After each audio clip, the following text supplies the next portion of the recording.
Hello my dear friends, how have you been? Welcome back to learn English with AR. Learn English with AR में आपका स्वागत है। So friends, आज के इस वीडियो में हम लोग बात करने वाले हैं difference between two and until, या फिर टिल भी होता है। सो टिल का प्रयोग हम लोग इनफॉर्मल वे में करते हैं, जबकि अनटिल का प्रयोग हम लोग फॉर्मल वे में करते हैं। सो इन दोनों में डिफरेंस क्या है फ्रेंड्स, हमें जानना बहुत ज़रूरी है, और ये स्टूडेंट में काफ़ी ज़्यादा कन्फ्यूजन भी बना रहता है। फॉर एग्जांपल के लिए मैं अगर बोलूँ कि वह सुबह से शाम तक काम करता है, तो यहाँ पे एक वर्ड आता है तक। तो इसके लिए हम लोग टू का प्रयोग करेंगे या फिर अनटिल का प्रयोग करेंगे। एक अगर मैं बोलूँ कि मैं शाम तक इस काम को फिनिश कर दूंगा, सो यहाँ पे भी एक वर्ड आया है तक, तो इसके लिए मैं क्या टू का प्रयोग करूँ या फिर अनटिल का प्रयोग करूँ। सो ये छोटा सा डिफरेंस, इस डिफरेंस को हम लोग क्या करेंगे, आज ही इस वीडियो में क्लियर करेंगे। सो आप वीडियो के अंत तक बने रहिए, आज ये सारा कन्फ्यूजन खत्म हो जाएगा। सो फ्रेंड्स, एक एग्जांपल के थ्रू समझते हैं कि हम लोग टू का प्रयोग और टिल का प्रयोग कहाँ करते हैं। So let's begin. So to का मतलब तो यहाँ पे उसे होता नहीं है, लेकिन इस वीडियो में टू का मतलब तक मानना पड़ेगा, एक हिंदी भी में। ठीक है, हिंदी में। सो टू में क्या होता है कि आपको एक स्टार्टिंग पॉइंट मिलेगा। स्टार्टिंग पॉइंट की मान लीजिए कि कोई काम यहाँ से स्टार्ट होगा और यहाँ से यहाँ तक मान लीजिए कोई काम चलेगा।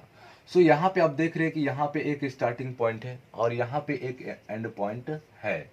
सो अगर कोई काम यहाँ से स्टार्ट होता है और यहाँ से यहाँ तक करता है, सो वहाँ पे आप टू का प्रयोग कर सकते हैं। फॉर एग्जाम्पल के लिए कि वह 10 बजे से 4 बजे तक काम करता है, तो वो 10 बजे क्या हुआ, एक स्टार्टिंग पॉइंट हुआ, और 4 बजे तक क्या हुआ, एक एंड पॉइंट हुआ। ठीक है। सो यहाँ पे आप किसका प्रयोग कर सकते हैं, टू का प्रयोग कर सकते हैं, राइट। अगर मैं बोलूं कि वह सोमवार से शनिवार तक पढ़ाता है, वह सोमवार से शनिवार तक पढ़ाता है, सो सोमवार क्या हो गया, तुम्हारा स्टार्टिंग पॉइंट हो गया, और शनिवार तक ये क्या हो गया, एंड पॉइंट हो गया। सो सोमवार से शनिवार तक, तो इसमें भी आप किसका प्रयोग करेंगे, टू का प्रयोग करेंगे, राइट।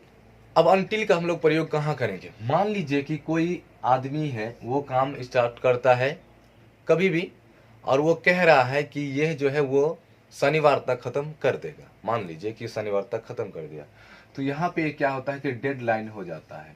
बस इसी पॉइंट को समझना है कि वह शनिवार तक खत्म कर देगा। सो यहाँ पे स्टार्टिंग पॉइंट नहीं दर्शाता है कि वो कब काम स्टार्ट किया है। सो यहाँ पे आप किसका प्रयोग करेंगे, अनटिल या फिर टिल का प्रयोग कर सकते हैं, राइट।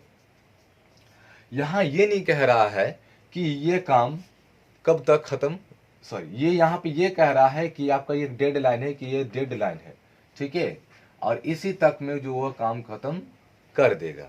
जैसे कि मैंने बोला कि वह सोमवार तक इस काम को पूरा कर लेगा, तो सोमवार तक एक क्या हुआ, डेडलाइन हो गया। ठीक है। तो क्या ये शनिवार को काम स्टार्ट किया है, कि मान लीजिए कि शुक्रवार को काम स्टार्ट करेगा, लेकिन इसका कोई पता नहीं, लेकिन एक अंतिम पॉइंट पता है कि ये सोमवार तक खत्म कर देगा, इसका स्टार्टिंग पॉइंट पता नहीं रहता है। सो यहाँ पे आप किसका प्रयोग कर सकते हैं, अनटिल का प्रयोग कर सकते हैं। अगर कोई कहे कि नहीं, मैं 5 बजे तक इस काम को पूरा कर दूंगा, तो 5 बजे तक एक डेडलाइन हो जाता है, तो डेडलाइन में आप किसका प्रयोग करेंगे, अनटिल का प्रयोग कर सकते हैं। यहाँ शुरुआती पॉइंट पता नहीं चलता है, वो कब खत्म करे ये उस पर डिपेंड करता है कि वो कब स्टार्ट करेगा नहीं करेगा। ठीक है। चलिए मैं एक कुछ एग्जाम्पल मैंने लिखे, चलिए आप इसमें गैस कीजिए कि इसमें आप क्या फील करेंगे, राइट। सो कह रहा है कि वह सुबह से शाम तक काम करता है। सो यहाँ पे आप देख सकते हैं कि वह सुबह से शाम तक काम करता है, तो सुबह एक स्टार्टिंग पॉइंट हुआ, शाम एक स्टार्टिंग पॉइंट हुआ। सो कहीं यहाँ से यहाँ तक अगर कोई बात दर्शाते, तो उसके बीच में हम लोग टू का प्रयोग करेंगे, right. So he works from morning to evening होगा यहाँ पे, तो यहाँ पे आप भर सकते हैं क्या, मॉर्निंग टू इवनिंग, राइट।